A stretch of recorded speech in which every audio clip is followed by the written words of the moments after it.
لو عاوز تعرف كل حاجة عن السمنة وأنواعها وأسبابها تابعني في الفيديو ده. السمنة تراكم مفرط وغير طبيعي للدهون في جزء من الجسم أو في الجسم كله. السمنة نوعين، يا إما سمنة عامة يا إما سمنة موضعية.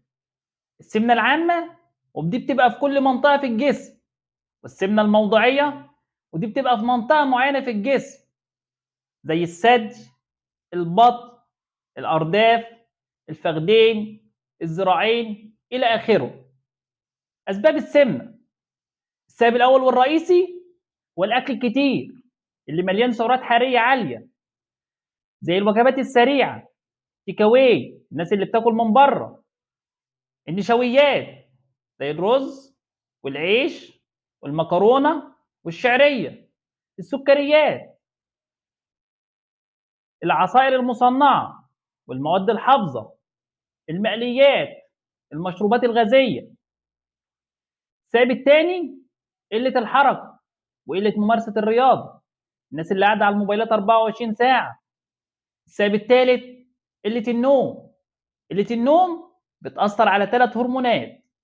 قلة النوم بتزود هرمون الغرلين، وده الهرمون اللي بيزود الإحساس بالجوع فبتزيد الشهية. قلة النوم بتقلل هرمون الليبتين، وده اللي المفروض بيقلل الإحساس بالجوع، فلما بيقل هرمون الليبتين بيزيد الإحساس بالجوع فبتزيد الشهية. قلة النوم بتقلل هرمون الأديبونكتين، وده اللي بيقلل حساسية الأنسولين فيحصل مقاومة للأنسولين فبتزيد الشهية. السبب الرابع الوراثة بنسبة 40 ل 70%. يعني لو أبوك وأمك وجدك وجدتك تخان يبقى أنت هتبقى تخين بنسبة 40 ل 70%. ممكن لأ. السبب الخامس بعض الأدوية زي الكورتيزون، مضادات الاكتئاب، مضادات التشنجات، أدوية الفصام، والأدوية اللي بتقلل السكر في الدم. السبب السادس بعض الأمراض زي كسل الغدة الدرقية، متلازمة كوشنج اللي بيزيد فيها الكورتيزون، تكيس المبايض، ومقاومة الأنسولين، وبعض الأمراض اللي بتقلل الحركة زي الروماتيزم. السبب السابع العامل النفسي زي التوتر والقلق والاكتئاب.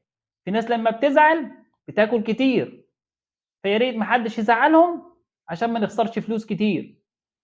لو عاوز تعرف ايه هي مشاكل السمنه وازاي اعرف ان انا عندي سمنه او زياده في الوزن تابعني في الفيديو اللي جاي. استنوني.